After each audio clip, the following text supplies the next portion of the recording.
XRP is one of the top coins in all of crypto, and after a week which saw it go on a rally of almost 60% in 7 days, it looks like this could just be the warm-up. Today, we'll be checking in on the case between the SEC and Ripple Labs, as well as diving into some major developments that could spell the hottest XRP summer since records began. Let's get it. Welcome to BitBoy Crypto, home of the Bit Squad, the largest and greatest crypto community in all the interwebs. My name is Ben. Every day on this channel, I show you how to make money in crypto. If you like money in crypto, be sure to hit that subscribe button. XRP has been on a tear this week, smashing through key resistance at around $1.10, shooting up to a recent high of $1.35 before coming down to successfully test support. You clearly don't need to be a PhD in technical analysis to see that it's looking bullish and ready for the next leg up. And if you're keeping score, you'll know that the good news just keeps on coming for XRP. Not so much for the SEC. Yep, this very second in New York City, Gary Gensler's attack dogs are scrambling to gain the upper hand in a case which seems to be running away from them. First, we saw them submit a request for Ripple to hand over terabytes of Slack messages as potential evidence. Then Ripple countered by filing a motion compelling the SEC to produce their own internal memos. Meanwhile, that fact discovery is now going down to the wire in a nail-biting season finale. On Monday, Ripple's attorneys responded with a letter to Judge Netburn outlining why the SEC's overbroad request is extraordinarily burdensome and highly disproportionate, especially in light of the massive amounts of legal discovery already produced. That's no understatement. Over a 2.5-year investigation, the SEC has been given access to a huge number of documents, information, and testimony. They've issued 126 RFPs and 56 third-party subpoenas. Ripple, on their part, have collected over 11 million documents worth nearly 10 terabytes of data and produced over 165,000 for inspection, which is on top of the 240,000 the SEC have required from third parties. That's basically the long way of saying the SEC are scraping the barrel at this point. It's not a great look for cartel stooge Gary Gensler. In a recent video update, the XRP Army's unofficial head of legal affairs, Jeremy Hogan, described this as hell week for both parties, and he expects things to move pretty quickly, given the fact discovery deadline is on August 31st. This guy knows his stuff. He's not just an XRP-friendly lawyer. He even specializes in traffic accidents, which makes him a perfect analyst for the ongoing trial, since the SEC's whole approach is playing out like a slow-motion car crash. He also explained why this last-minute request showed a desperate change in strategy, namely because they're specifically requesting Slack communications from Ripple's marketing team. Since it looks like they can't win the securities argument from a technical standpoint, their new tactic is to focus on how XRP was advertised, whether they sold what wasn't a security and it made to look like a security. Typical government doublespeak.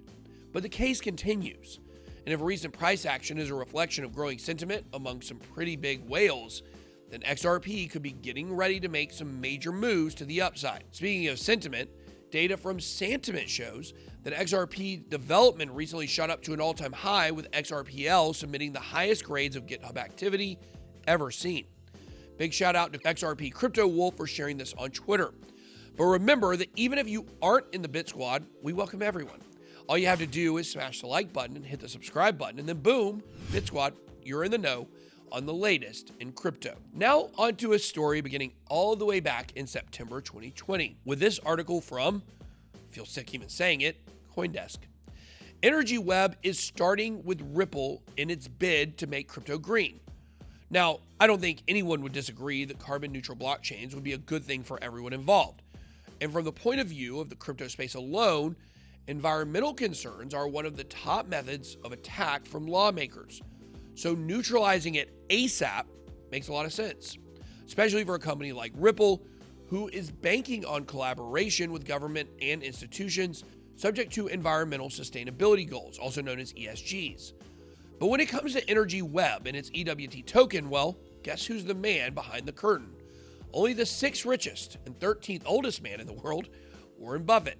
Famous for his track record of investment foresight, Buffett also has a reputation as a crypto skeptic, even once calling it rat poison square. This comes in spite of rumors from concerned staff at Berkshire Hathaway that he's recently been spending up to 18 hours a day in his study, glued to Axie Infinity and flipping NFTs. Just kidding. He obviously doesn't know how to use a computer. Anyway, he may not love crypto, but he's way too smart not to gain some roundabout exposure, which is why he's heavily invested not just into Energy Web, but also Nubank, a Brazilian bank offering customers access to a Bitcoin ETF with plans for an IPO by the end of 2021. So what is Energy Web? And what does it have to do with XRP? Energy Web is basically seeking to harness the power of blockchain to accelerate low-carbon customer-centric electricity systems by enabling any energy asset owned by any customer to participate in the energy market. In short, bringing open-source blockchain technology and Ethereum-based smart contracts to the energy sector. That involves everything from community solar initiatives to renewable energy certificates running smart contracts, allowing them to be bought and sold automatically and in real time. It also comes with a native EWT token, as well as the ERC20 bridged EWTB, and is expected to be made available for staking in the near future. As for their affiliate ecosystem, well, it's full of major players, serious major players. I'm not just talking Ripple here, but also companies like Shell, EDF, and E.ON, to name a few. The point is this: here's how the solar turbines are turning. Blockchain integration with the energy sector, especially the deployment of financial instruments like renewable energy credits or RECs and carbon credits, is going to be a huge, huge deal. Last year alone saw the global carbon market surge to $227 billion, and it's unlikely to slow down anytime soon. Say what you want about carbon credits, but they're fast becoming a de facto currency in big business. And here's the thing. I've said it before, but it's worth reiterating. Sometimes the smart move is betting against the horse that you want to win the race. That way, if they do, then at least you can buy a Lambo to numb the pain. Besides, who went broke investing in Warren Buffett? But my sources have clued me in to the next big development in this new carbon economy. A little-known consortium of blockchain companies have banded together in a group called the Crypto Climate Accord.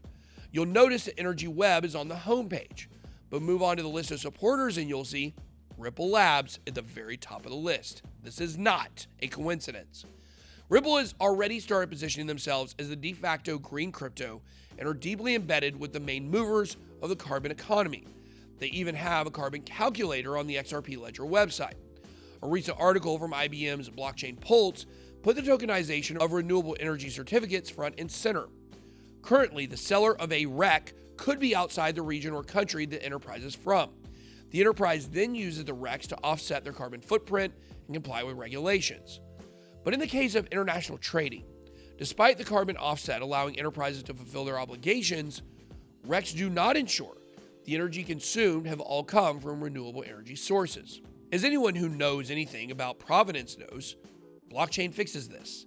It's digital proof of ownership. Hence, the provenance of a carbon credit is easier to prove and thus buy or sell. And given the interest and focus from shareholders and employees or organizations to reduce overall carbon footprint, monitor and report the progress towards ESG, there's a crystal clear use case here in terms of boosting adoption. So what we're starting to see is a trend of self-funding ecosystems using blockchain solutions to tokenize these energy certificates.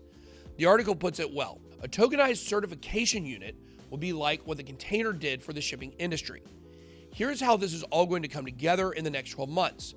The research team has discovered that the Australian government is going to be partnering with XRP and Energy Web to sell tokenized carbon credits on an XRPL marketplace. Details are still coming in, but I have no reason to doubt it. Australia has been very vocal about its commitment to the new carbon economy and even have a carbon credit exchange already set up. Ripple has made a lot of progress setting itself up in the APAC region over the past year.